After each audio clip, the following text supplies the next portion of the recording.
ராவணனின் பெருமை. சும்மா ராவணனை எல்லாம் குறை சொல்லணும், சீதையை தூக்கிட்டு போட்டான்.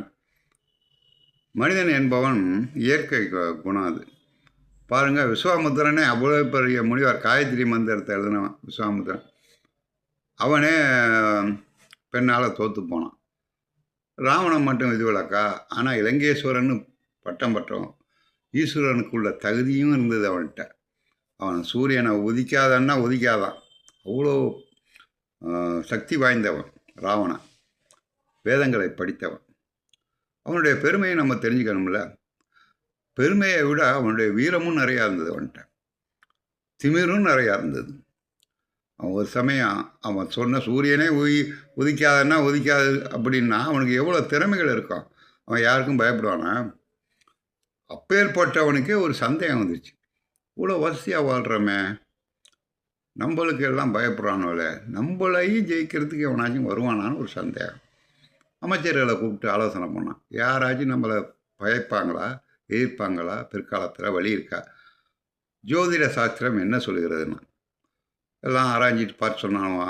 உங்களை எவனும் அசைக்க முடியாது.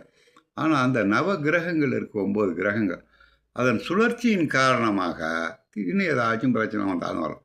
உனக்கு சந்தேகம், என்னடா அது, நம்மளையே நவக்கிரகங்களும் ஏதாச்சும் சுழற்சியின் காரணமாக தீங்கு வர வைக்குமா? கூப்பிடாத்தனை பேரையும் 9 பேரையின்ட்டான். 9 நவகிரகங்களுக்கும் வந்துட்டானோ. சூரிய பகவான், ஆகாய பகவான், எல்லா பகவானும் வந்துட்டானோ.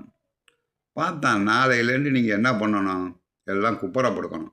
இவன் கரெக்டாக 10 படி, 10வது படியில் உட்காரும், 9 பேரும் குப்புறப்படுக்கணும் அப்படின்ட்டான். இன்னும் நீ எட்டி போனால் தானே உங்களை பக்கத்துலேயே வச்சுக்கோம் அப்படின்ட்டான்.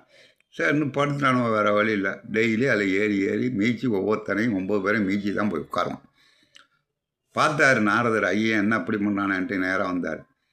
என்ன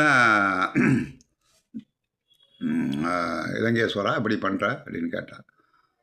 விவரத்தை சொன்னான். அப்படியா, ஓம் வீரத்துக்கும் ஓம் தகுதிக்கும் இவனை தான் குப்புரை போட்டு மிதிக்கலாமா, மல்லாக்கா போட்டுலாம் மிதிக்கணும் அப்படின்ட்டான். நாரதர் கழகத்தை பாருங்கள். நாரதர் கழகம் நல்லது முடியும். அப்படியா, நீ சொல்கிறதும் கரெக்டு தான். ஏன் தகுதிக்கு இவனோட என்ன குப்புரை போட்டு மிதிக்கிற, எல்லாம் மல்லாக்கா போடுங்கிறான்ட்டான். ஏபாட்டான் அப்படின்ட்டான். மறுநாள் எல்லாம் திரும்பி போட்டானோ, ஒவ்வொருத்தனையும் மிதிச்சிட்டு போனான். கடைசியாக 8வது கிரகம் சனி கிரகம். அவன் நெஞ்சில் வச்சான். அது கக்க பக்கன்னு சிரிக்க ஆரம்பிச்சிட்டான். என்னடா உன்னை நெஞ்சில் மதிக்கிற, எதுக்கடா சிரிக்கிறேன்னு. என்னை பார்த்துட்டு இல்லை, இனிமேல் தான் உனக்கு சனி ஆரம்பம்னுச்சு. அப்புறம் தான் சீதை வந்தது. சீதையை தூக்குனது சனி கிரகம். அவனால் வந்த விளைவு தான் அவன் ராமனால் அழிவு. எதுக்கு சொல்கிறேன்னா, வீரத்தையும் தெரிஞ்சுக்கணும்,